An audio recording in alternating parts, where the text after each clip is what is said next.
Hey guys, the latest chapters are finally here. Enjoy the video.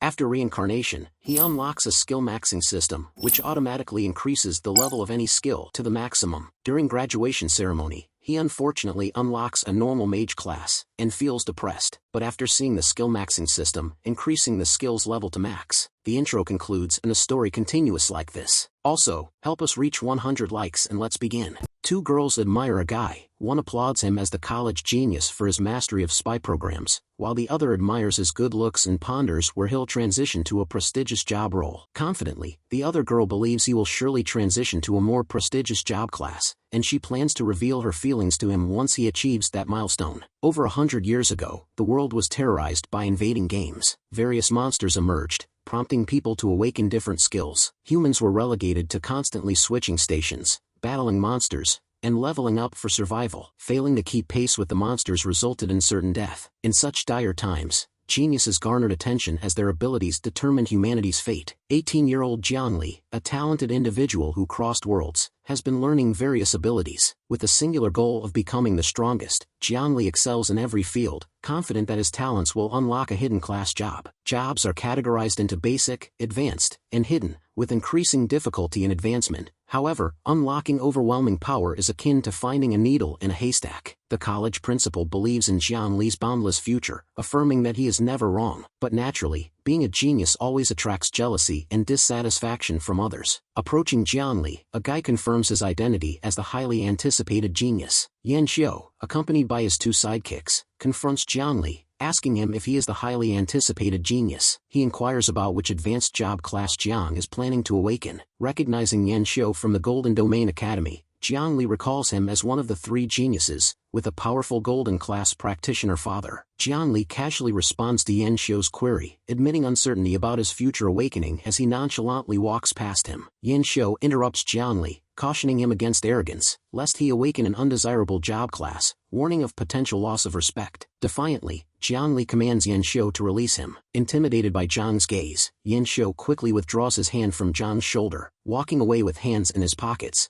Jiang contemplates being the day's center of attention, aware that a failed awakening would be deeply embarrassing. A failed genius risks becoming a perpetual object of ridicule. The awakening process begins, with Zhang Daniu from Class 1 being the first to awaken and fail. The overseer consoles Zhang Daniu, advising those with ordinary awakenings not to lose hope and to persevere, emphasizing everyone's potential before calling the next student. Everyone's attention is captivated by the next awakening. It's Li Muwen who astonishes everyone by awakening as a swift archer. Recognized as a genius from the Golden Domain Academy, Li Muwen captures everyone's attention. The next person also successfully awakens to an advanced job class following a huge flash of lights. Yan Xiu, now an advanced class flame mage, expresses dissatisfaction, dismissing it as merely advanced. Spectators marvel at the consecutive advanced classes, noting that even stronger candidates are yet to awaken, while Yan Xiu arrogantly dismisses their admiration as mere foolishness, saying it's just an advanced job class with contempt. Yan Xiu berates Jiang Li, stating that talent is something you're born with, and he mocks Jiang Li's efforts as useless. It's Jiang Li's turn for his awakening. The professors, realizing it's Jiang's turn, acknowledge his top grades and exceptionalism.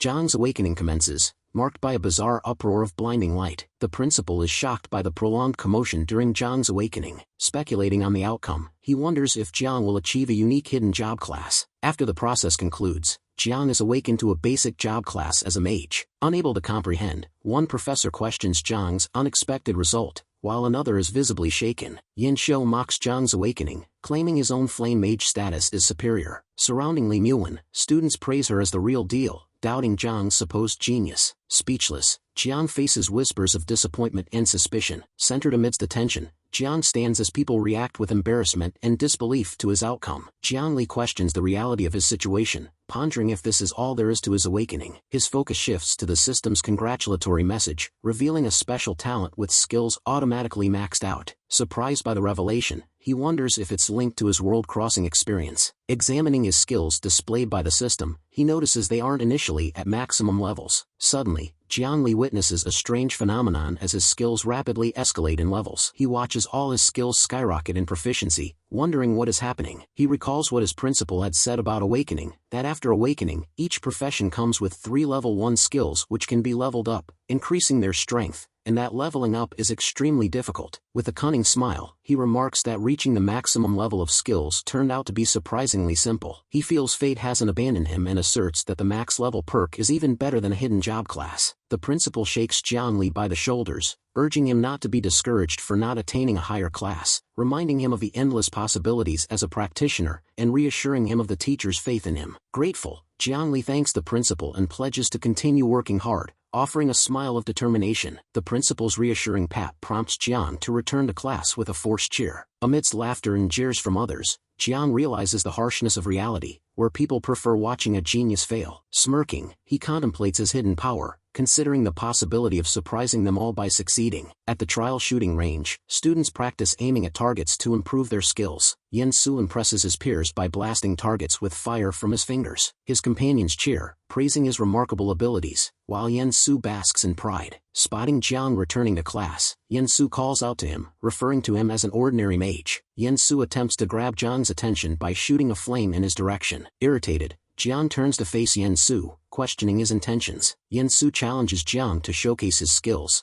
daring him to compete against an advanced flame mage. Jiang dismisses the invitation, asserting his existing skills and declining the need for practice. Growing frustrated, Yen Su insists Jiang is not being asked to practice but to display his talents. Challenging Jiang's courage, Yen Su questions if he dares to compete against an advanced mage. Yen Su mocks Jiang by poking his head, calling him a coward. Jiang swiftly gestures with his right hand, unleashing large fireballs with a snap. Laughing, Yen Su belittles the spell as basic and questions Jiang's seriousness. To Yen Su's surprise, the fireballs hit the target, causing a huge explosion. Startled, Yen Su turns back in disbelief. Flames engulf the surroundings. Multiple targets are consumed by the fire. Yen Su exclaims in disbelief, insisting it can't be happening. As Jiang walks away, Yen Su shouts, questioning how Jiang, a basic mage, could wield such powerful fireball spells. Jiangli walks into his house, admitting that while the power of the fireball at full level is great, it used up half his mana and thinks he has to quickly level up and increase his max mana. A voice asks him why he came back to the house without saying a word. It's his mom, who tells him to wash his hands and get ready to eat. At the dining table, Jiang tells his mom that he successfully awakened and he is a mage. His mom, looking happy, says that's great and advises him to use his skills from the back row in his team, relatively safer than the front row. She gets up, saying she has something for him. She brings a box and tells Jiang that it's from his father and that back then, he was also a powerful professional. Shocked at hearing this, Jiang asks hadn't she told him his father died long before he was born. He asks her where his father went, being such a powerful professional, and why he has ignored them for so many years. His mom says she doesn't know either and that his dad had only said he was going to the edge of the world, as there are important matters to attend to, and he had left in a hurry. She tells Jiang not to blame his father and that he promised to make him a mage, which was the reason she had always emphasized his studies and mage skills. She acknowledges that now he has grown up and become a mage, with tears in her eyes. Turning away from Jiang and wiping her tears, she tells him that she is tired and suggests he go back to his room and rest first after checking the box. Jiang stares at the box and opens it. A bright light fills the room upon being opened, and Jiang's expression turns to astonishment as he sees what is in the box. The item inside the box is a professional change scroll, enabling one to transition their profession to a powerful arcanist, contingent upon reaching gold level or above in mage class profession strength. Professions are divided into various ranks, allowing individuals to advance to the next rank upon meeting specific conditions. Jiang's father excelled as one of the top professionals in the gold level. Jiang raises the scroll, contemplating his father's rank, whether in the holy domain or demigod tiers, and pondering the mystery of his absence for so many years. He returns the scroll to the box, determined to level up and reach gold level professional status before the trial in Jin City begins in 7 days, emphasizing the need for advanced preparation. A proud-looking guy disapproves and says that another ignorant kid, without knowing the height of the sky and the thickness of the earth, who has just awakened, is rushing to the wilderness to court death. Another guy suggests that maybe the kid has a powerful special profession. The proud-looking one calls the other blind and tells him to have a look at the kid who is Jiangli, and seeing how skinny he is, what else can he be beside a mage? Someone grabs Jiangli's shoulder from behind, calling him little brother. It's a girl who asks Jiang if he must be a newly awakened student judging by his aura, and offers him to join her group. One member of their group states they have pressing matters and cannot accommodate Jiang, while another agrees and hints that Vivi's kindness might be excessive. Disappointed at their takes, Vivi asks the two guys why they are like that as Jiang smiles and says it's okay. He thanks Vivi for her kindness and waves her goodbye, saying he will be fine on his own. Vivi asks him to wait a moment. She hands him a potion, saying since he is a mage, he should find it useful later. Accepting the potion, Jiang thanks her. Vivi tells Jiang to take care of himself, smiling. At the Grey Forest, a level 4 big brother goblin stands his ground, a big club on his shoulder. Jiang has his eyes on that goblin as he hides behind a tree. He snaps his fingers, flames erupting above his fingers, which turn into a fireball that he shoots at the goblin. Taken by surprise, the goblin is unable to dodge and gets hit by the fireball, causing a huge explosion. The goblin is instantly defeated,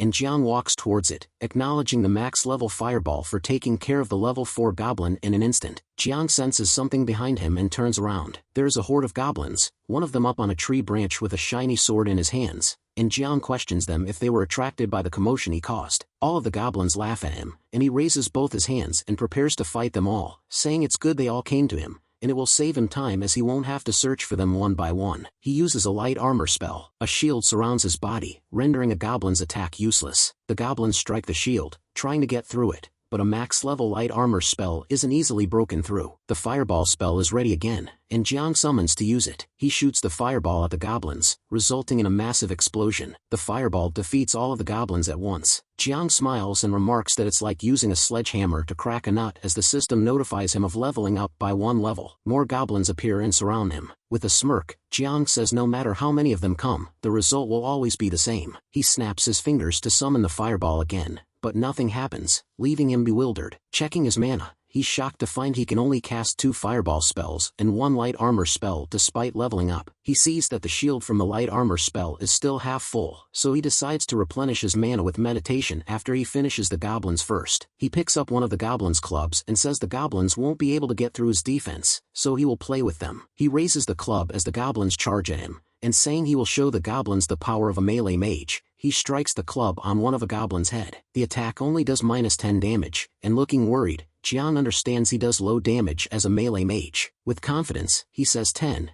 damage points is enough and charges back at the goblins, stating they can't do anything to him anyway. As night falls, Jiang wipes sweat off his face, looking tired after finally managing to defeat all of the goblins, remarking on his low physical damage, while the system informs him he has leveled up by 1 level. He realizes he's limited to 2 fireball spells due to mana constraints, requiring him to use the light armor spell for safety during its cooldown, slowing his efficiency. The silence of the night is broken by a loud noise, which startles Jiang. He wonders who could have made that sound. An elite monster appears. Jiang thinks eliminating an elite monster in the early stage should provide a lot of experience and says it's perfect timing for its arrival. He raises his fists and tries to use the light armor spell, smiling. The shield doesn't appear, leaving him and the elite monster confused. With empty mana and a level 10 giant axe goblin looming over him, he groans, "Oh no!" Sensing imminent danger, the elite goblin raises his axe, ready to strike Jiang. It brings the axe down with a powerful blow as Jiang barely manages to jump out of its way, leaving a huge dent in the ground. Looking worried, Jiang admits the current situation will be a problem for him. A level 1 goblin strikes Jiang from behind, catching him off guard. Jiang realizes he almost forgot about the smaller monsters. Jiang states the monsters are bullying him because he is out of mana. He reassures himself to remain calm, considering 3 ways to deal with the current situation.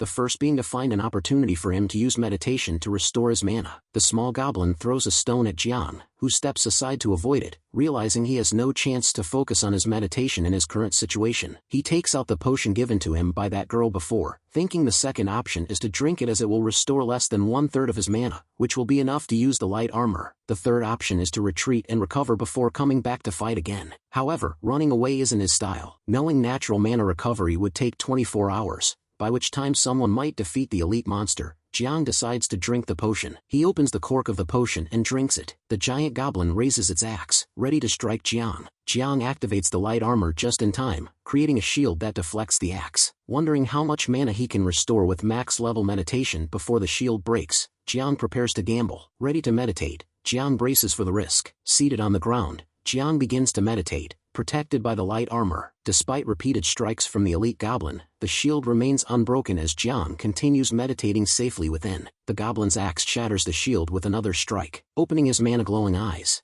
Jiang declares it's enough. He questions if the goblin is growing tired as he snaps his fingers. A giant fireball materializes, striking the goblin. The resulting explosion sends all the goblins flying with tremendous force. The system message confirms Jiang's successful attack on a weak point, dealing a critical hit, while Jiang kneels on the ground, exhausted. Wiping sweat from his face, Jiang acknowledges the close call and praises the power of max-level meditation. Excitedly, his level increases by 4, exhilarated by the significant boost from defeating the elite monster. Checking for loot after the battle, Jiang discovers 2 pieces of black iron equipment, a pair of swift gloves and exquisite leather boots. Reflecting on his combat strength, Jiang realizes the need to either defeat monsters swiftly or face the risk of being killed in one blow. Despite finding the beginner's equipment ugly and seemingly insignificant, Jiang decides to keep them for future sale. Assessing his current mana capacity, Jiang acknowledges the risk involved in gathering monsters for efficient combat compared to grinding them individually. He wishes he had other low-cost wide-range attack spells. He notices a spellbook and gets excited upon seeing it. Holding the spellbook with twinkling eyes, Jiang learns that even novice classes can utilize its contents. He opens the spellbook, bolts of lightning crackling from its pages, intriguing Jiang. Recognizing the spell as Arc Lightning, Jiang realizes it's an area of effect skill. With a content smile, Jiang notes its scalability and control effect, eagerly anticipating trying it out. Unaware goblins mind their own business nearby. Suddenly, flashes of lightning zap the goblins, leaving them confused. The goblins look around in bewilderment. Casting the spell, Jiang marvels that one shot isn't enough. He unleashes another wave of lightning. The goblins are electrocuted once more. As the defeated goblins fall, Jiang acknowledges that the damage isn't as high as a fireball, but the mana cost of 4 arc lightnings equals 1 fireball, with faster casting and cooldown times, and no need to gather monsters in one place. Realizing it's the exact spell he needed, Jiang now has a means to deal with small monsters effectively. Excitedly, he selects the area boss of the Grey Forest as his next target, reasoning that if one elite monster can yield significant experience and rewards, the area boss must offer even greater rewards. Prior to heading to the boss area, he decides to replenish his mana first.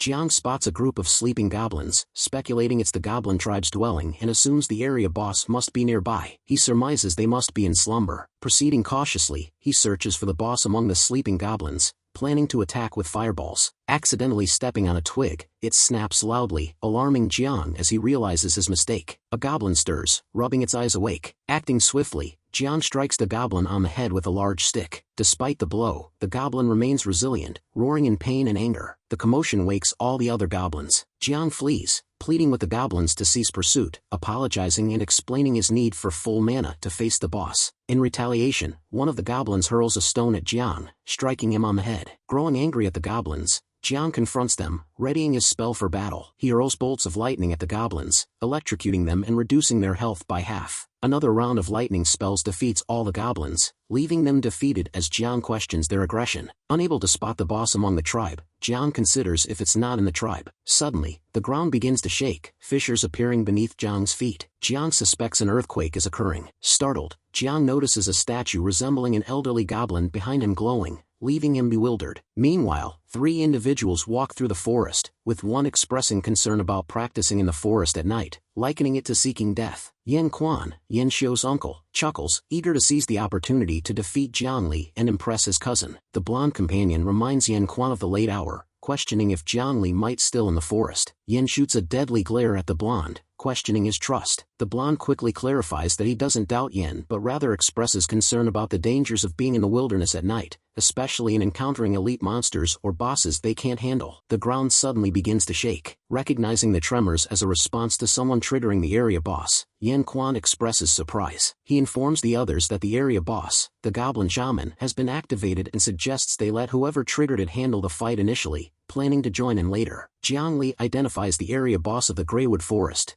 noting its momentum is not as formidable as previous elite monsters. Jiang Li finds himself face-to-face with the area boss, a level 20 Goblin Shaman. Holding a staff in one hand, the Goblin Shaman conjures crystal-like objects in the other. Activating his fireball spell, Jiang Li questions if the boss is also a mage. Criticizing the boss's slow casting speed, Jiang Li hurls a fireball at it. The fireball explodes on the boss, yielding a successful hit on a weak point, confirmed by the system as a critical strike. In retaliation, the boss launches ice crystals at Jiang Li, who nervously anticipates the complexity of the battle. Struck by the ice crystals, Jiang Li is shocked by the high damage inflicted upon him. Utilizing its cloak, the boss shields itself from Jiang Li's fireball attack. It looks around, unable to spot Jiang Li. While the boss wasn't paying attention to Jiang, he had successfully managed to hide behind a tree. The boss produces more crystals, knocking down a tree as it shoots them, trying to find Jiang. Jiang Li, hidden behind one of the trees, recognizes the boss's cloak can resist his flame's attacks, thinking it must have magic resistance. With his mana running low, Jiangli realizes he can't sustain the fight with such depleted resources. He decides to meditate and replenish his mana before the boss spots him. The boss continues to use the crystal to chop down trees in all directions, searching for Jiangli. After felling numerous trees, the boss turns towards the one behind which Jiang is hiding. Summoning another crystal, it shoots it at Jiang's hiding spot, chopping down the tree. Jiangli, interrupted from his meditation, opens his eyes and realizes he's been discovered. The boss laughs menacingly as it begins creating more crystals. The boss holds his staff up, numerous crystals ready to attack Jiang, as Jiang says it's bad. Jiang, feeling anxious about his dwindling mana reserves, worries he may not have enough to unleash a fireball. Unable to conjure the fireball, he resorts to unleashing a wave of lightning, stating it's all he can manage for now. The lightning strikes the boss and the crystals it produced. The crystals shatter, and the boss shouts in frustration as it gets electrocuted. Shaken by the lightning attack, the boss falls to one knee. Recognizing the paralyzing effect of the full-level attack, Jiang sees it as a prime opportunity and rushes toward the boss. He swiftly removes the boss's cloak, stating it won't be able to resist his spells without it. Holding the boss's cloak, Jiang challenges it, declaring it's his turn to prevail. Using his staff for support, the boss struggles to stand back up. Searching around, the boss attempts to locate Jiangli. Spotting what he believes to be Jiangli hiding behind a fallen tree in front of him, the boss decides to attack. Creating more crystals, he launches them towards the suspected hiding spot. The crystals obliterate trees and trigger a massive explosion nearby. Confident he's finally found Jiangli, the boss smiles. His smile turns to horror as he realizes Jiangli isn't there. The boss frantically scans the area,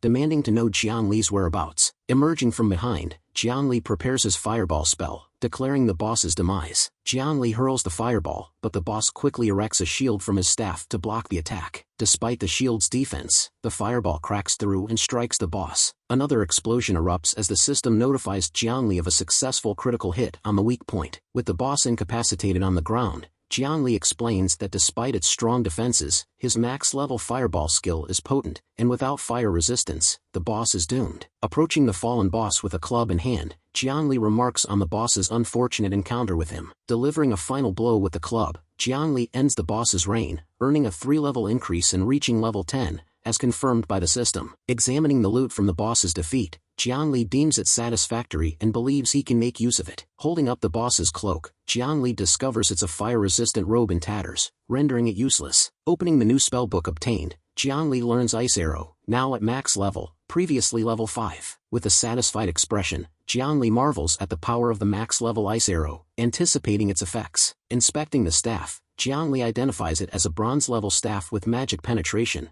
theorizing it may explain why the max-level light armor was weak and plans to utilize it against magic-resistant monsters. Startled by a voice from behind, Jiangli is ordered not to move and to raise his hands. The figures emerge as Yan Quan and the blonde guy, with the latter suggesting that Jiangli's team must have perished as he is alone. Yan Quan, addressing Jiangli, acknowledges his defeat of the area boss and expresses regret for Jiang abandoning his team, assuming they were more powerful. With his hands raised, Jiangli questions how Yan knows his name. Yan Quan introduces himself and accuses Jiang of bullying his cousin in school, questioning Jiang's intentions toward the Yan family. Jiangli denies any bullying and offers Yan Quan items in a gesture of friendship. Rejecting the offer, Yan asserts they can't be friends and threatens Jiangli with violence, offering him a choice between his hand or leg. Jiangli rebuffs the notion of violence, stating they've just met and shouldn't talk about fighting or killing. The guy in glasses notices Jiang's meditation and warns Yan Quan of Jiang's mana recovery. Yan Quan dismisses Jiang's potential recovery, claiming their advanced professions make them superior. Jiangli, smiling, acknowledges their advanced status and remarks positively on it. Yan Quan challenges Jiangli to a fight to the death, warning him they won't even allow him a chance to cast a spell. Without uttering a word, Jiangli unleashes his spell, instantly electrocuting all three of them, his hands still raised in surrender. Yan Quan crashes to the ground, electrocuted. Jiang clenches his fists, admonishing Yan for talking too much and allowing him the chance to regenerate his mana. Struggling with pain, Yan Quan asks Jiang how he casts spells so quickly. Jiangli, conjuring a fireball, admits he's not sure. He hurls the fireball at the trio, leaving them shocked and stripped of their clothes, which were burned. Laughing, Jiangli remarks on the profitability of robbing after defeating the area boss, stuffing his bag with their belongings. Concerned about his sudden 3-level increase after defeating the area boss, he contemplates changing his leveling spot for the next day. Turning back to the trio, Jiang humiliates them for failing to rob a newbie despite being Iron Tier players, calling it embarrassing. Arriving at Rose Town, Jiangli pants from the exertion of walking. Exhausted from carrying his haul, he wishes for a spatial item to ease the burden. Making his way to the Golden Dragon Treasury, Jiangli identifies it as the destination. A lady greets him, asking if she can help him with anything. Jiang dumps his loot on the table, stating he needs to sell them, as she asks him to wait a while. After a brief wait, Jiangli sits at a nearby table, where the lady returns with an evaluation of his loot and says he will receive 972,000 flame dragon coins, which rounds up to 1 million. Informed of the value, Jiangli is stunned by the significant sum, contrasting it with his mother's modest monthly earnings, and pondering the disparity between professionals and ordinary people. Expressing satisfaction with the price, Jiangli inquires about basic skill books, prompting the lady to offer her assistance. Genius girl Mo Qingqing of the Golden Academy recognizes Jiangli, watching him from a balcony above, as an attendant comes to her and informs her that everything is ready. At the Golden Dragon Treasury Library, Jiangli tells the sales lady he needs basic mage class skills and asks her to recommend some to him. The sales lady shows Jiangli a number of books saying they are all beginner level skills what mage can learn and asks him to choose what he likes. Jiangli looks at the price and they are all 600,000 each, and he realizes the 1 million he got earlier isn't that much. He recalls he currently has Fireball, Arc Lightning and Ice Arrow, among which 2 are single target and the other an AoE attack, and he decides he needs a control skill. He says he will take the slowdown technique, which can apply a slowdown buff to the target. Realizing he needs to address the issue of his mana limit, he decides to use the remaining money to buy supplies. In the reception room, the Golden Academy's genius girl, Mo Qingqing, engages in conversation with a guy with glasses who informs her that there is indeed a Black Iron Tier dungeon appearing in the Gale Plains, but the entrance is uncertain, suggesting they need to spend more time searching. Mo agrees, stating it's fine as long as the entrance is in the Gale Plains, and she commits to personally leading the search the next day, thanking the man who responds with "You're welcome." Recalling seeing Jiangli, Mo remembers hearing that his awakening ceremony had gone wrong, resulting in him becoming an ordinary mage. Puzzled by his presence, she wonders if she mistook him for someone else. As a butler approaches Bo and inquires about her thoughts, she is startled, blushing as she responds, "It's nothing." The butler informs Bo that if she can clear the dungeon, her level will definitely skyrocket, and reaching Black Iron Tier won't be a problem. Reminding her that the trial competition is just a week away, he assures her she'll definitely surpass Miss Lee from the Lee family, causing Bo to blush again. Bo instructs the butler not to waste time and orders him to gather Moda and the others, stating she'll lead them into the dungeon herself when the time comes. At the Gale Plains, Jiang is hunting wolf-like monsters to level up. He electrocutes the wolves using his staff, having their health, thinking that the damage of his skills has increased with his level increase. Thinking about facing goblins again, he believes he can now one-shot them, even with Arc Lightning. Surprised by a wolf approaching from behind, Jiang quickly creates a shield despite being caught off guard. Muttering that the onslaught is endless, more wolves advance towards him. Swiftly moving forward, Jiang casts the Arc Lightning spell. Wolves dodge his lightning attack, advancing towards him. Jiang is surprised to see the wolves dodge his Arc Lightning attack. He casts another spell, causing the wolves to freeze in their tracks. Questioning if it's the max level slowdown technique, he remarks on its fast casting speed and trajectory, noting it can't be dodged and is typically used on a single target, deeming using it 3 times in a row extravagant. Raising his staff, he declares the need to dispatch other wolves before more arrive. Moments later, Jiangli drinks a mana replenishment potion. Pleased he stocked up at the Golden Dragon Treasury, he notes today's monster grinding efficiency has increased, with the system showing his current level as 11. Peeking out from hiding, he ponders whether to confront the elite monster, a level 20 bloodline wolf. Peeking from behind a large rock, Jiang evaluates the bloodline wolf and her offspring, readying himself to launch a surprise attack. A burst of lightning crackles through the air, striking the wolves with a sudden jolt. Jiang propels himself towards the mother wolf, staff in one hand and the fireball spell ready in the other. Following the enormous explosion, the system notifies Jiang of a successful strike on a vulnerable point, resulting in a critical hit. With all the other wolves slain, only the largest remains standing, prompting Jiang to declare a one-on-one duel. The wolf opens its enormous, terrifying mouth and howls, poised to lunge at Jiang. Jiang raises his fist, commanding the wolf to behave, as he casts the slowdown technique upon it. The wolf, its teeth and sharp claws inches away from Jiang, gets halted mid-charge. Jiang concedes his uncertainty about the Gale Wolf's weak spot but asserts one certainty: the wolf is hairy, vulnerable, and ablaze. Casting another fireball spell, Jiang watches as the wolf whimpers, anticipating the impending burn. In a thunderous explosion akin to before, the fireball collides with the wolf, and Jiang is swiftly notified by the system of a critical hit on a vulnerable spot. With the wolf finally defeated, the system displays that Jiang has leveled up by 2 levels, reaching level 13. The system also details the loot Jiang obtained, including a black iron dagger and a black iron ring, to which Jiang agrees, acknowledging their modest black iron grade quality but appreciating their compact size. Excitedly, he wonders how much he'll be able to sell them for. The ground suddenly starts trembling, catching Jiang by surprise as he wonders what could be causing it. His attention is seized by something in the distance, sparking a bit of curiosity. He realizes a horde of wolves is charging towards him, leaving him stunned. After facing an elite monster, he retrieves a mana potion, suggesting that there's no need for further aggression from the wolves. The wolves draw near as Jiang braces himself for an impending mauling. Yet, to his surprise, none of the wolves pay him any heed and rush past him. Astonished by his luck, Jiang concludes that the wolves weren't after him. He deduces that someone may have triggered the area boss, considering wolves are pack animals, and only the Wolf King can summon such a large pack. Determined not to let anyone defeat the Wolf King, he sprints after the other wolves, declaring the boss as his to tackle. At the entrance of a large cave, a trio comprising 2 men and a woman find themselves surrounded by a larger group, one member aiming an arrow at them. The leader of the trio, with short hair, confronts the larger group, questioning their heroism for exploiting the situation. An arrow suddenly strikes one of the trio, prompting a cry of pain. The injured member falls, and the archer asserts that they aren't heroes, admonishing the remaining 2 for their unpreparedness in facing the boss. He lays claim to their equipment, as well as the Bloodstripe King. The leader of the besieged group agrees to surrender both their equipment and the Bloodstripe Wolf King, pleading to be allowed to leave. With a sinister chuckle, the bow-wielding assailant reneges on the agreement, demanding the leader hand over the girl standing behind him. Sporting a malicious grin and licking his lips, he asserts his intent to indulge himself before releasing them. The leader, turning to the woman identified as Vivi, urges her not to blame him and emphasizes his desire to survive. As he reaches for her, Vivi vehemently protests, warning him to stay away. In a sudden turn of events, a burst of lightning emerges, electrocuting all the assailants. The leader of the assailants, visibly shaken,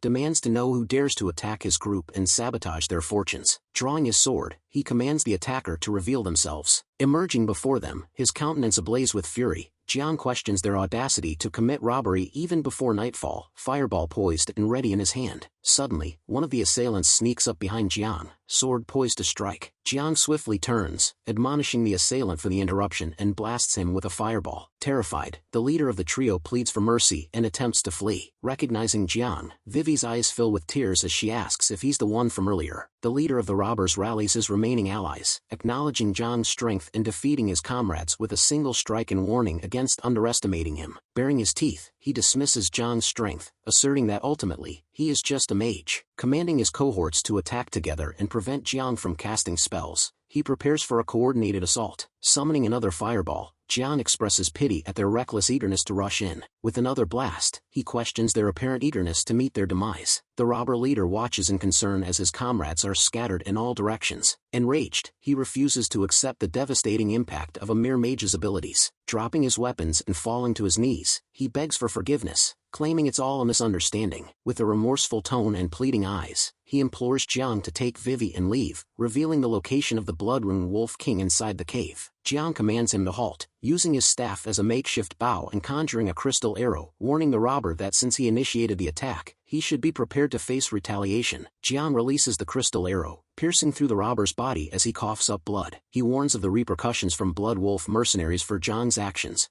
cautioning that there will be consequences. Jiang sifts through his belongings with a smile, noting the enhancement of his mana from leveling up, allowing him to employ multiple skills seamlessly. Vivi redirects her attention to Jiang, expressing gratitude for his rescue. Blushing, she admits to underestimating his power and confesses her earlier concern for him. Rising with a warm smile, Jiang reassures her, stating they are even now as she had also saved his life before. Advancing toward the cave, Jiang invites Vivi to accompany him in facing the boss. Consuming a mana potion to replenish his energy, Jiang strides towards the cave with Vivi by his side, impressed by his defeat of the robbers and his readiness to confront the boss. Observing Jiang's youthful appearance, Vivi wonders if he possesses a hidden, formidable class. The Bloodrune Wolf King, at level 25, slumbers peacefully inside the cave. Peering at the sleeping Wolf King from behind a rock, Vivi reveals her level 20 status and recent attainment of the Iron rank, questioning whether just the 2 of them can defeat the king. Jiang responds that they won't know until they try, then boldly charges at the Wolf King after launching a fireball. The fireball explodes upon the Wolf King, creating the usual burst. Noticing the absence of a critical hit notification from the system, Jiang ponders if the Wolf King is impervious to fire. Awakening, the Wolf King's visage turns terrifying as he roars angrily, declaring the intruder's demise. Startled by the Wolf King speaking their tongue, Jiang questions the boss's advanced intelligence. The Wolf King charges at Jiang, who deftly dodges aside, realizing the absence of magic resistance. Confident, Jiang casts the slowdown spell. The Wolf King leaps towards Jiang, jaws wide open, ready to bite. Jiang activates the shield spell just in time to protect himself. Jiang marvels as the king nearly shatters his shield, impressed by its remarkable agility despite the slowdown spell. Determined, Jiang summons the crystal arrow, ready to take action. Simultaneously, Vivi enhances Jiang's offensive power with her spell. Releasing the arrow, it's effortlessly dodged by the Wolf King, leaving Vivi shocked. With a smirk, Jiang anticipated the dodge and commands the arrow to launch a second attack. Striking the Wolf King this time, the arrow halves his health, resulting in a critical strike, as informed by the system. Jiang credits learning the technique from bosses like the Wolf King, pinpointing the creature's vulnerability at its waist. The Wolf King grows even angrier, unleashing a howl. Vivi warns Jiang of the Wolf King's berserk state. A swarm of smaller wolves emerges at the Wolf King's side. Jiang recognizes the smaller wolves from earlier. Realizing the Wolf King's ability to summon lesser creatures, Jiang prepares for a tougher fight. Vivi advises caution and offers assistance by slowing down the smaller wolves and replenishing Jiang's mana. Jiang conjures another fireball, slamming it into the ground, annihilating several wolves and gaining experience points simultaneously. Jiang observes that the confined space of the cavern, coupled with summoning numerous minions, has reduced the Wolf King's agility. Calling out to the Wolf King, Jiang warns that if it uses that skill once more, he might spare its life temporarily. The Wolf King bares its teeth and summons more minions. Recognizing the opportune moment to strike, Jiang utilizes the fireball skill for the final time. A massive explosion ensues from his attack, and the system notifies Jiang that he has leveled up to level 14.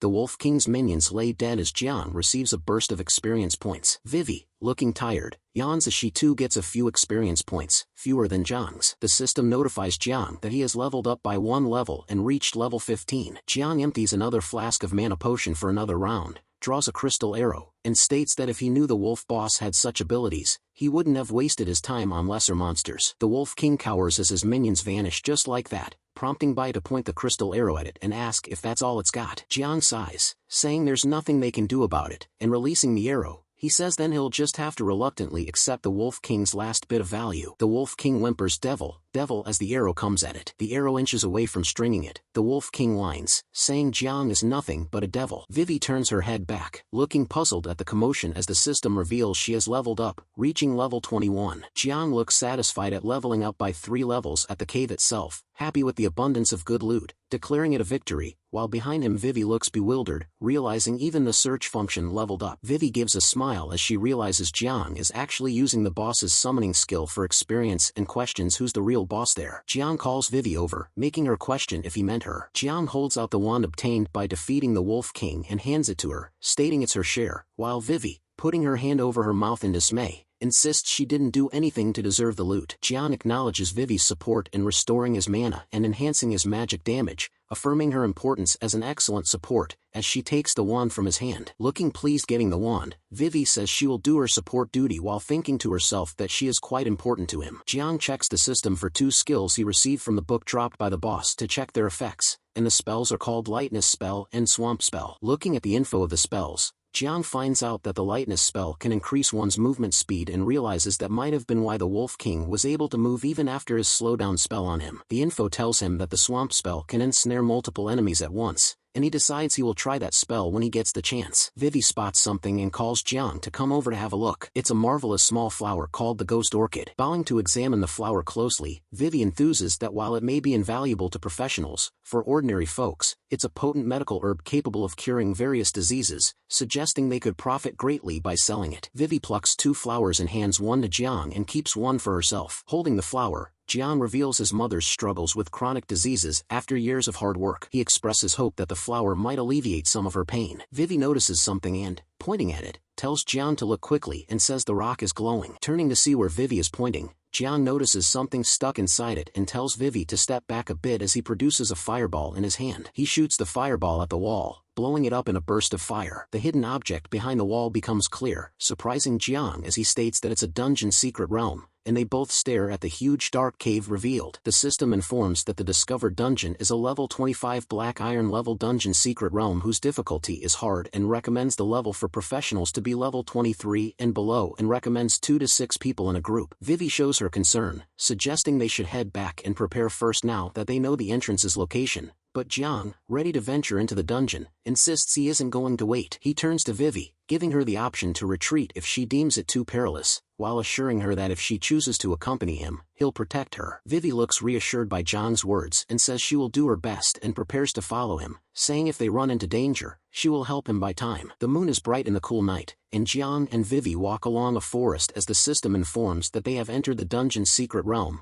Dark Altar, and informs them to stop the Dark Mage Garubi's ritual. Hearing the term Dark Mage, Jiang believes the possibility of obtaining equipment related to mages might be high. With high spirits, Jiang dashes forward, exclaiming, "Here I come," as Vivi trots behind him, asking him to wait for her. Suddenly, Jiang's eyes widen as he sees something, and he pulls Vivi behind a structure, telling her to hide. Looking puzzled, Vivi asks Jiang what happened all of a sudden, and Jiang tells her to look over there. In front of them, riding a skeleton horse, is a skeleton knight, currently at level 20, holding a long scythe in its hand. Jiang remarks that the dungeon is indeed not simple, and even the regular monsters are level 20, showing concern. Jiang hopes for extraordinary rewards from the dungeon, unaware that behind him and Vivi, 3 more skeleton knights have appeared. One of the skeletons shouts outsider at Vivi and Jiang as they turn around, looking startled. The skeletons ask them what they are spying on and, shouting die, they charge at Jiang and Vivi, their scythes held up high. Jiang, instantly on guard, perceives the skeletons' lack of direct attack as a sign of their limited intelligence,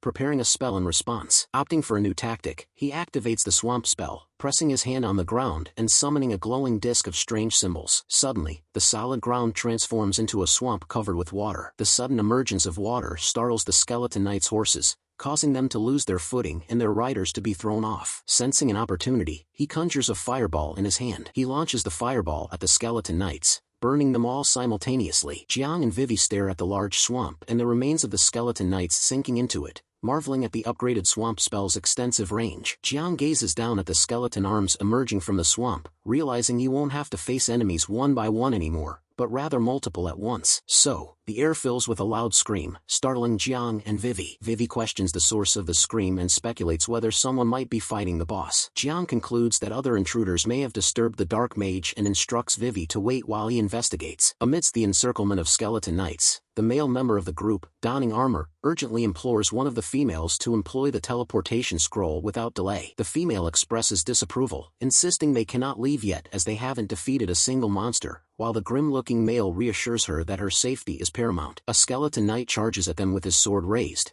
prompting the male to raise his shield in defense, exclaiming "Oh no!" As the skeleton knight closes in on them, the male with the shield up sweats in fear. Just before the skeleton knight strikes, Jiang steps in between, creating a shield to block the attack. The girl recognizes Jiang Li and reacts with shock. Recognizing Jiang Li, the guy recalls Jiang and his mistress being in the same class, questioning if Jiang had awakened just a few days ago. Calling out to Jiang, he warns him that the monsters there surpass his beginner abilities and insists he leave, stating they don't have time to worry about high 19. Producing the fireball in his hand, Jiang smirks and thanks the guy for his concert, shouting that they don't need to trouble themselves for him. Jiang hurls the fireball toward the skeleton knights. The approaching skeleton knights are blown away and burnt, providing Jiang with many experience points. Jiang snaps his fingers, saying done, as the system informs him he leveled up to 17. The guy looks bewildered as he witnesses Jiang defeat the skeletons with just one move. The girl acknowledges the impressive feat Jiang achieved. The guy, forcing a smile, suggests that even they could do what Jiang did and tells him to leave, claiming he is in their way. The girl approaches Jiang and asks if he really is who she thinks he is, stating she wasn't wrong about him earlier. Jiang turns to her and asks if she knows him. Giving a smile, Jiang recalls her identity as Qing Qing, acknowledging her as the genius girl on par with Li Woman. He asks her if she is there to level up too and advises her to be cautious in the challenging dungeon. The guy clenches his teeth, curls his fingers into a fist, and roars at Jiang not to get too cocky, stating they had already weakened those monsters before he killed them,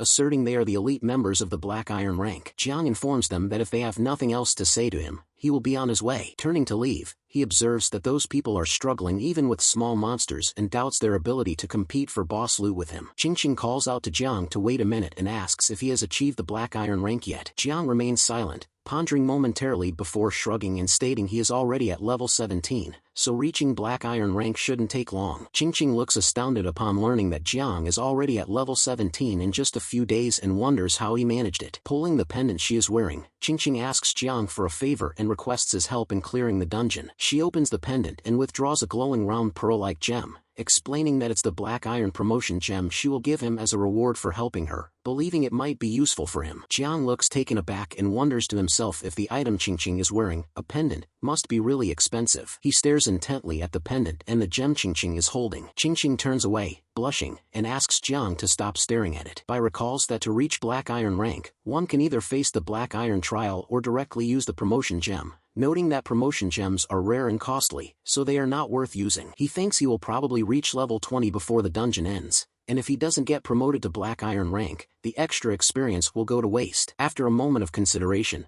Jiang agrees to help Qingqing, but he insists that she ask her other two companions to leave, as he doesn't want to share the experience with them, prompting the guy to angrily question Jiang's request and caution him against arrogance. The other woman tells Qingqing that they won't let Jiang follow her, silently worrying that she and the other guy might lose their bodyguard jobs if that happens. Qingqing turns to the woman and the guy and bluntly tells them that it's boring being with them, ordering them to leave. The guy gives a disapproving look and insists, asking Qingqing to allow them to at least test Jiang's strength first. Both the guy and the woman point at Jiang, demanding him to show them what he's got, claiming they want to see what he can do. With a smile on his face, Jiang, sensing their challenge, produces a fireball and tells them to get ready, declaring that he won't hold back. Jiang stands with his hand raised above him, an enormous fireball resting on it, as he smirks and says that his fireball might be slightly oversized, suggesting the guy bears with it for a brief moment. The guy, bewildered by Jiang's skill despite being a mere beginner-level mage, is left speechless as the fireball advances towards him. He jolts at Jiang's ability to produce such a fireball as it gets very close to him. Inches away from being burnt to a crisp by the fire, the guy resigns, thinking this is the end. Jiang vanquishes the fireball before it can harm the guy, suggesting they call it quits there. Jiang makes a fist, stating that if the other guy still wants to continue, he won't stop him. Both the guy and the lady sweat, the guy forcing a smile as he praises Jiang's abilities, secretly relieved that Jiang has decided to call off the fireball, sparing them from peril. Both of them bow before Qingqing, requesting their leave and asking her to take care of herself. Vivi sees Jiang return,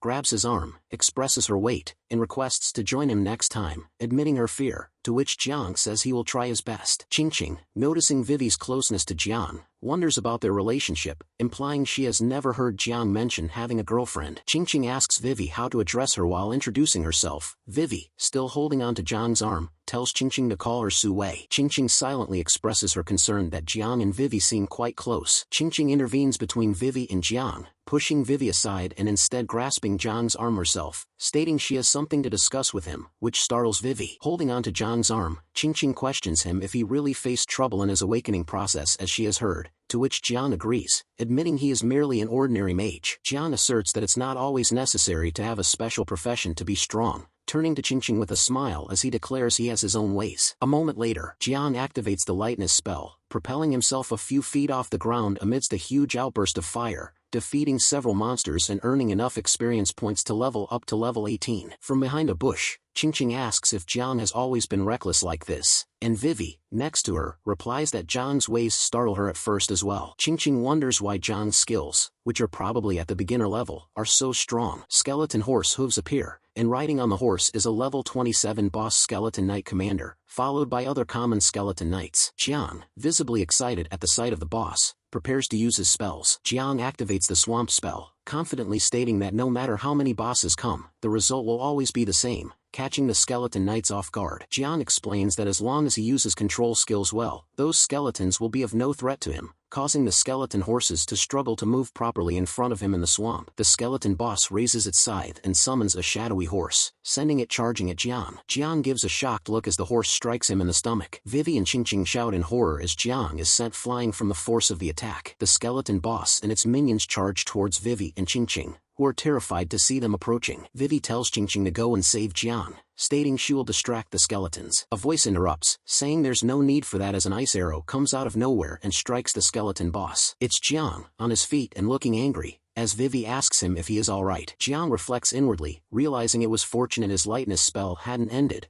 or the horse's strike would have caused more than just a minor injury. He shows his surprise, admitting he hadn't expected the boss to have long-range attack methods. Vivi, from behind, says she will heal Jiang and uses her spell to mend him. The skeletons all charge at Jiang and the other two. Qingqing closes her eyes and prays for the holy light to bless her allies, shroud the enemy's invulnerability, and intensify their assault. As an aura glows around her, a huge outburst of holy light pushes back the skeleton knights and the boss, prompting Qingqing to exclaim to Jiang that it's the perfect time to use a group magic attack. Saying he understands, Jiang raises his hand and produces bolts of lightning. The lightning strikes the skeletons and zaps them. Jiang shows surprise at his lightning spell dealing increased damage, while Vivi marvels at seeing the blessing of holy light used by Qingqing. Vivi explains that the blessing of holy light allows allies within its range to inflict holy attribute damage, infecting enemies with vulnerability and blindness. Since Qingqing used it moments ago, any attack used by Jiang will do increased damage several times over. Vivi realizes Qingqing's profession must be a holy priest for being able to use the blessing of holy light spell. As Jiang acknowledges the spell's strength, the skeleton boss removes the paralysis inflicted on it and prepares to attack again. Jiang asks Qingqing to use the blessing again, and she agrees, while Vivi states she will increase Jiang's magic damage, and they both cast their spells. The skeleton boss charges at them with full speed,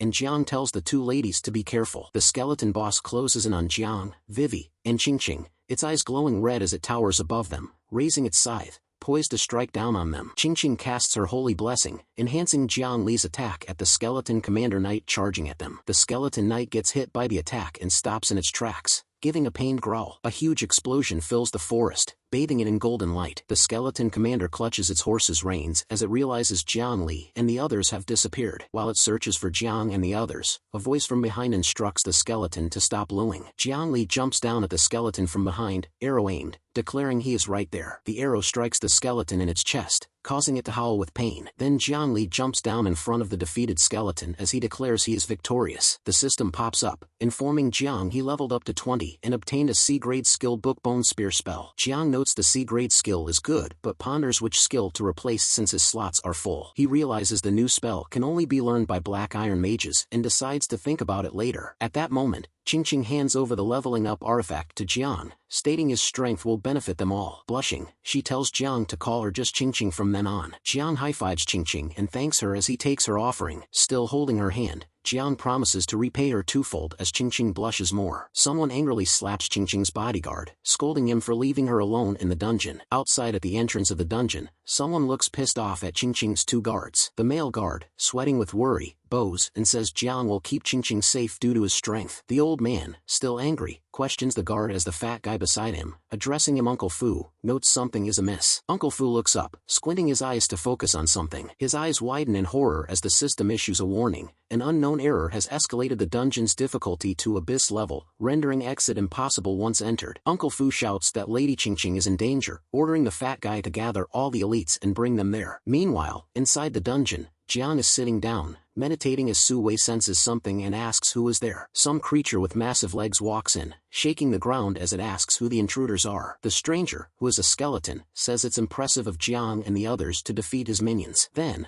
revealing his full form, the skeleton, who is a level 30 boss, looks down at the three of them declaring their end. Qingqing gives a terrified look at seeing the dungeon boss. She worries about disturbing Jiang during his breakthrough, emphasizing the need to stall for time. At that moment, more people run in, and one of them declares their arrival. Uncle Fu and a dozen others rush to Qingqing, checking if she's alright, and she looks relieved seeing him. The dungeon boss, seeing the new arrivals, questions if they are the reinforcements. He then produces an energy ball in his palms, calling them annoying pests. He launches the attack at the newcomers, sending them all flying backward with force. One of the newcomers mocks the boss, asking if that's all he's got. Suddenly, out of nowhere, a huge creature comes jumping down and lunges at that guy, startling him. The monster, which is huge with wings behind it, slumps down on the ground on top of that guy. The lower demon lord bares his teeth, demanding to know who summoned his, shocking the others. The dungeon boss looks up, announcing he summoned the demon lord, offering everyone present as sacrifices. The demon lord snarls, his massive teeth clenching, deeming mortals unworthy even to fill his gaps. At that moment, someone steps up, questioning the demon lord who will be the sacrifice. It's Jiang, awakened from his breakthrough, now Black Iron level, rallying everyone to fight back. He gives a smirk, saying the outcome is still undecided. Uncle Fu looks over at Jiang and questions what a lone Black Iron mage like him will do. Suddenly, Jiang fires sharp, pointy drill-like attacks at the demon lord. The demon lord is pierced by sharp attacks, bellowing at Jiang, questioning his desire for death. Seeing the demon lord wounded by Jiang's attacks, Uncle Fu looks shocked but remains unconvinced it's sufficient. Then he bellows out, instructing his pupils to attack the demon lord to protect Lady Qingqing. All spells launched by everyone strike the demon lord, causing multiple explosions on his body. Meanwhile, Uncle Fu instructs Jiang to take Qingqing to safety. Saying so, he withdraws his sword, his eyes glowing and an aura of magic surrounding his body. The demon lord, now engaged, shouts at all of them, his mouth wide open as he charges up an attack. He fires a huge beam of energy from his mouth at the people, shouting for them to die. Uncle Fu swings his massive sword, instructing others to follow him and attack. He neutralizes the massive beam of attack sent by the demon lord. Using too much stamina, he pants, still holding onto his sword. His eyes blaze as he looks up at the demon, cursing. Charging his sword, he leaps at the demon, unleashing his strongest technique to slow it down. Then he jumps into the air, raising his sword above his head, and comes down at the demon. However, the demon boss uses his 2 fingers to grab onto the sword, a smile on his face. He then grabs Fu around his waist, causing him pain. Still holding Fu, the demon mocks him and asks if that's all he's got. He flings Fu with powerful force. Fu slams into the ground, groaning in pain. Seeing this, Qingqing tries to rush towards her uncle, but Jiang stops her. The demon looms over Uncle Fu as the one with glasses shouts at Fu to run. Then he raises his huge feet poised to crush Fu, saying Fu overestimated himself. Suddenly a huge crystal-like ice, with a sharp edge, flies out of nowhere. It strikes the demon's wing, creating a hole in it. Taking the opportunity, Uncle Fu swings his sword at the demon's leg. As Uncle Fu flees, the demon loses balance and falls down. The demon's eyes blaze as he asks who dares to attack him. Jiang, with another crystal arrow aimed at the demon, declares he will handle him. He then tells anyone with wounds to get them treated. Seeing Jiang and Qingqing still there, Uncle Fu questions why Jiang didn't escort her to safety, offering to take over the battle. But Jiang says there's no need and claims he discovered how to inflict damage on the demon. Uncle Fu expresses surprise at seeing Jiang cast 2 spells at once despite being a black iron mage. Moreover, he gets more surprised as he realizes Jiang is merging 2 powers to unleash a powerful new attack. On the other side, the demon lord is angry, calling the others filthy creatures. Then he suddenly runs at Jiang at full speed, claiming his actions unforgivable. Jiang swiftly jumps back into the air, dodging the demon's attack. In the air, Jiang fires a beam of attack aiming at the demon's wings. Grinning, Jiang asks the demon lord if his wings are his Achilles heel. Jiang claims that by destroying the demon's wings, his magic source, the demon will lose his ability to use magic. He lands down, explaining his academy's focus on countering abyssal demons, humanity's greatest threat. But the dungeon boss dismisses the wounds as inconsequential, citing their formidable recovery abilities. Continuing, he declares he can't wait and needs to regain his powers, but the demon lord startles him by grabbing him from behind. The dungeon boss begs for mercy as Jiang and others look on in horror. The demon lord widens his mouth wide and brings the dungeon boss over his mouth. With just one swallow, the dungeon boss ends up inside the demon lord's stomach. After this, the demon lord's body transforms as he gains huge muscles and abs. He enters the second phase of transformation, now more powerful, as he bellows out that Jiang has incited his fury. Then he fires a beam of attack from his mouth, cursing the others to die. Jiang swiftly strides away, avoiding the attack. Running, he ponders surviving the attack with his agility spell but realizes his armor spell won't suffice. He receives a shock as the system informs him that his magic power has increased by 200% because of the blessing. Qingqing, Uncle Fu,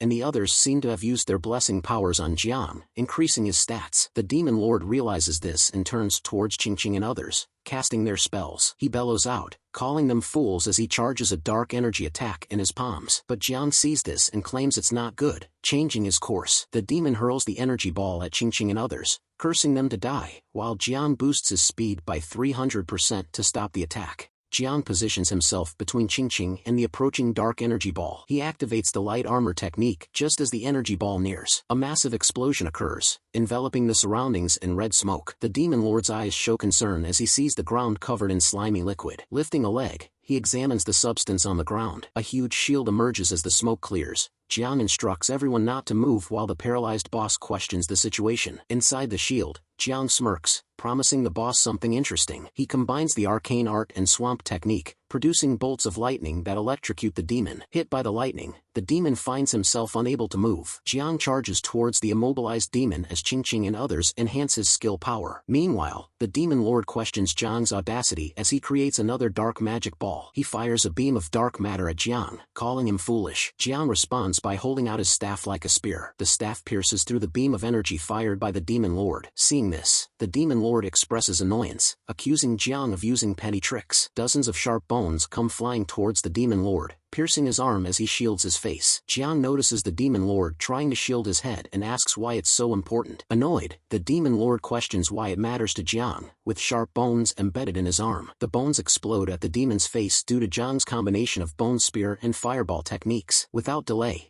Jiang fires more sharp crystals at the boss, declaring it's now. The demon cries out in pain from the new attack. Meanwhile, watching from the sides, Su Wei wonders if the battle is over. Despite the onslaught, the demon lord's eyes blaze with anger as he laughs. A long, sharp spear-like arrow pierces his hand, and the demon mocks Jiang. He taunts Jiang for missing the chance to defeat him. Surveying his injured arm not recovering, the demon bellows what Jiang did. Jiang chuckles, admitting to using a simple slowing spell. The sweating demon lord attempts to sound tough, claiming such tricks won't affect him. Jiang reveals it wasn't just one arrow. At that moment many arrows come flying toward the demon from behind. The demon screams as the arrows pierce his body. Finally, he collapses as Jiang strides away, victorious and leveling up to 25. The others celebrate the demon lord's defeat, rejoicing as they all level up too. Seeing Jiang's strength, Uncle Fu believes he will grow immensely powerful in the future and decides to maintain a good relationship with him. Meanwhile, Jiang wonders how he can cast 2 spells at once, knowing it's not typical for someone at the Black Iron level. Qingqing's bodyguard asserts that if she weren't injured, she could have dealt with the demon lord too. Qingqing advises Jiang not to heed her bodyguard's remarks, while Su Wei acknowledges their debt to Jiang for saving them. Jiang inquires about their future plans. Su Wei aims to train in lower-level areas to enhance her strength before rejoining Jiang later. Blushing, Qingqing expresses her desire to accompany Jiang next time as well. Uncle Fu informs Jiang that Qingqing is inviting him to her mansion for a while, requesting his presence. Jiang nervously accepts the invitation. Uncle Fu points to the spoils, stating they all belong to Jiang for defeating the demon. Jiang equips a demon cloak and a new staff, boosting his stats and alleviating worries about ambushes. He picks up an abyss stone and an abyss pass, remarking he hasn't seen them before. Uncle Fu examines the gemstone, explaining its ability to directly upgrade equipment to gold ranks through a skilled blacksmith. He elaborates on Blue Star's diverse professionals, including chefs, chemists, and blacksmiths, each with distinct roles. Uncle Fu recommends Jiang visit Lin, who knows the best blacksmith in the Golden City, receiving thanks from Jiang. Jiang expresses his intention to visit the Golden Dragon Treasure Pavilion,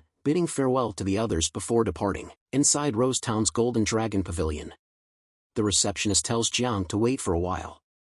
Looking around, he wonders how much decorations in the VIP room cost. Then, the manager comes in and Jiang tells him he is here to sell some equipment this time. Immediately, the manager starts the settlement. The value of all the Black Iron level equipment amounts to 25 million. As for the skill book Shadow Stealth and silver equipment Gale Bao, even the manager cannot estimate the price. But you can trade them from something else. Even the girl is shocked, seeing a deal so big for the very first time. Jiang thanks the manager and wants to trade those 2 items for a skill book for a mage. Both of them happily agree and the manager tells him to wait. However, the manager still doesn't know his name, just call me Jiang. Sipping coffee, the manager reveals that no one has ever reached Jiang's level just after 2 days of awakening in Jin City. Shocked, Jiang asks how do you know? Laughing, the manager says that the intelligence of the Golden Dragon Pavilion is very accurate if you have the money. Hearing this, Jiang asks the manager for a bronze-level promotion orb and if he knows a blacksmith, he happens to know a master.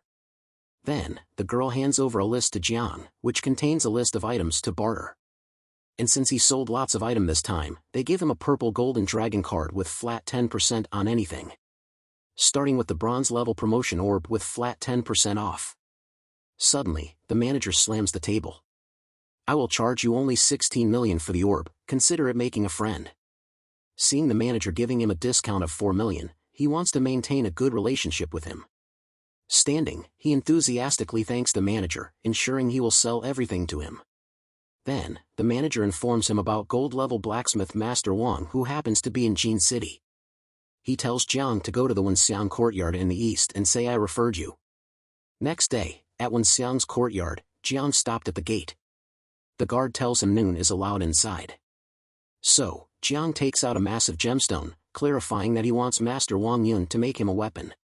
He told the guard manager Lin from the Golden Dragon Pavilion referred him, please let him know. Master Wang yells let him in and the guards acknowledge him. Sweating, are you Jiang? I didn't expect that old fox to refer to someone.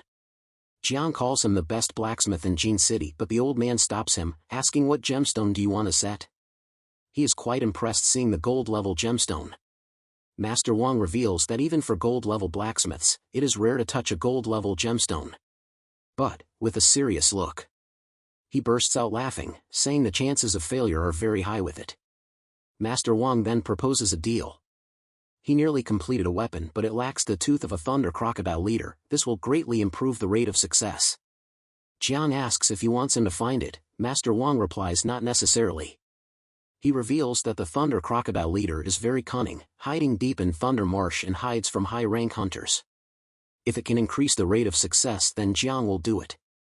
And with that, he bids farewell, making his way to the Thunder Marsh.